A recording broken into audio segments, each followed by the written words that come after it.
you got D-Lynn here on another Patreon request music reaction video. Tonight's Patreon request comes to me from Kendrick, who asked me to react to Moving Pictures and their song What About Me. This is the second track off of the Australian rock band's debut studio album Days of Innocence from 1991. Co-written by the guitarist and background vocalist Gary Frost, What About Me became their first and only #1 single in Australia, and it also won the Countdown Music Award for Best Australian Single in 1982. According to Wikipedia, Gary's inspiration came by way of seeing a young boy not getting served at the counter of a local restaurant. The song reached number 29 on the US Billboard Hot 100, spending 26 weeks there. The Australian Idol first season runner-up, Shannon Knoll, covered What About Me for his debut album That's What I'm Talking About in 2004, and his version was the highest selling single of that year. I have not heard of this group, Moving Pictures, but they sound very interesting.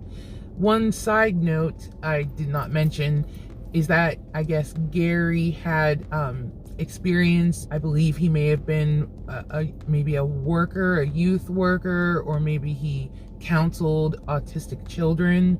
So I believe that was also part of the reason for this song, his inspiration for the song, along with seeing the boy getting ignored at the restaurant. So that already moves me. I think that is super sweet that something like that encouraged a song.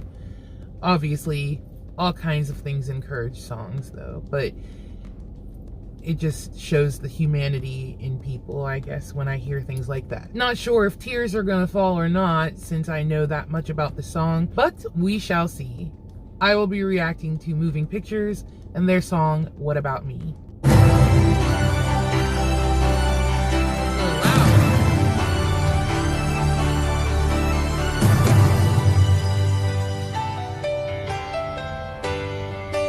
There's a little boy waiting at the counter of a corner shop. He's been waiting down there, waiting half a day. They never ever see him from the top. He gets pushed around, knocked to the ground. He gets to his feet and he says, what about me? It isn't fair. I've had enough now. I want my share. Can't you see? I wanna live, but you just take more than you give. Well, there's a pretty girl serving at the counter of a corner shop. She's been waiting back there, waiting for a dream. Her dreams walk in and out, they never stop. Well, she's not too proud to cry out loud. She runs to the street and she screams, what about me? It isn't fair. I've had enough now. I want my share. Can't you see? I wanna live. You just take more than you give.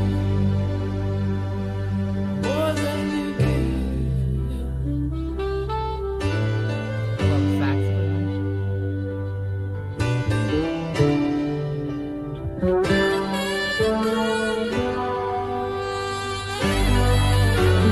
take a step back and see the little people.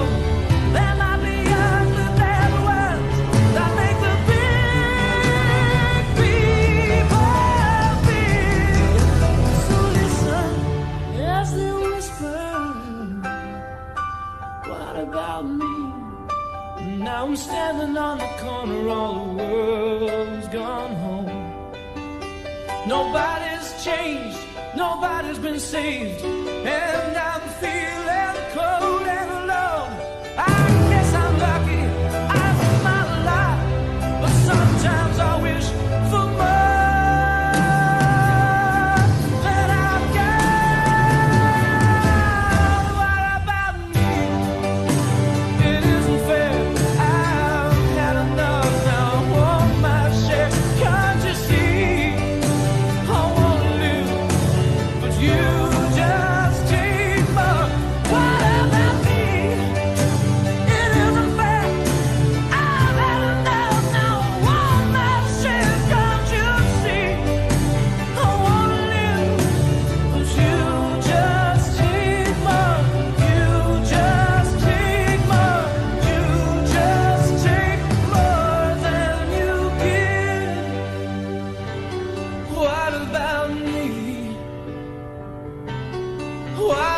about me?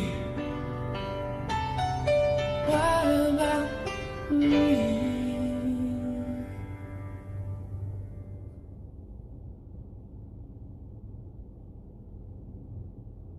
Well, that was very heartbreaking. Very beautiful, actually. Like the content, like what he was singing about. Relatable, absolutely relatable, and I'm pretty sure that it would be super relevant today as much as it was back in, I want to say, the 80s when that came out. In one respect, Wikipedia, at least my memory of what Wikipedia said, was correct about his inspiration. He mentioned the boy in the restaurant or the shop that didn't get served. That was like the very beginning of the song. Maybe not direct word for word interpretation, but you know, you can get a figurative sense. I'm sure we've all gone through it where we've done something or we've gone somewhere and didn't get noticed. Could have been maybe a job that you went for, maybe a promotion that you went for and you worked really hard at it, and your boss kind of just overlooked you and awarded the promotion to a coworker that you probably felt didn't deserve it and maybe didn't deserve it, but somehow you got overlooked. Or even, you know, maybe a bus just drove right past you while you were standing there in the rain or in the snow. You've been waiting for hours for this bus and they just drove right past you. That's happened to me before. That sucks. But I believe like the figurative and literal ways that you can take this song are relatable. And just the delivery, I believe the lead singer's name is Alex. If there are any fans out here of motion pictures, you can correct me if I'm wrong on the lead singer. If I'm right, you know, definitely give me a thumbs up for that, because apparently my memory is just not good today. But the lead singer, his vocal delivery was just right on. It was poignant and strong in the parts that it needed to be, and soft and tender in the other parts where it needed to be, that where you felt the emotion of the words that he was saying. That's why I miss the 80s. I love songs like this from the 80s into the 90s. That's where I felt like music really meant something. And I'm not, you know, saying that music from other time periods didn't mean anything at all. I'm more familiar with the 80s and the 90s. You know, that's my time. And I just remember growing up and listening to these sad songs and just, you know, just feeling. And that's what this song reminded me of. Even though I've never heard of this group before, their songs are reminiscent of other songs that sound somewhat like it. And I kind of love that. I just love that nostalgic feeling that these songs bring. Oh, to kind of bring a little levity to the song. So the scene where they're the line of people at the unemployment office, was there a guy standing there with no pants? Did anyone else see that? I was staring pretty hard because I just wanted to know, like, was he wearing shorts or something? Like, really, really short shorts? I mean, I'm guessing it was definitely the early 80s, so that isn't really unheard of for back then, but my guy just didn't have pants on in the unemployment line. But yes, I did enjoy that song. It, you know, like I said, I love hearing things that remind me of my childhood growing up, the songs that were out back then. Even if I don't remember the names of these songs, but that's always taken care of, because when I do reactions, when you guys ask me to react to stuff, and sometimes the things I'm reacting to, I'll be like, oh yeah, I know that song, I remember that, I just never knew who sang it and what the name of it was. So I always say it, and I'll say it again, I love doing reactions because of that fact alone. But for this number, I am unfamiliar with the group, but I definitely did like that one. Thank you so much, Steven, for the heartfelt request. And you never fail to get me in my feelings. I hope you guys enjoyed that reaction. If you did, please leave me a like. And if you're new to my channel, I hope there's something on here that will make you want to subscribe. Thank you so much for joining me on this Patreon request reaction video, and I can't wait to see you in the next one. Bye!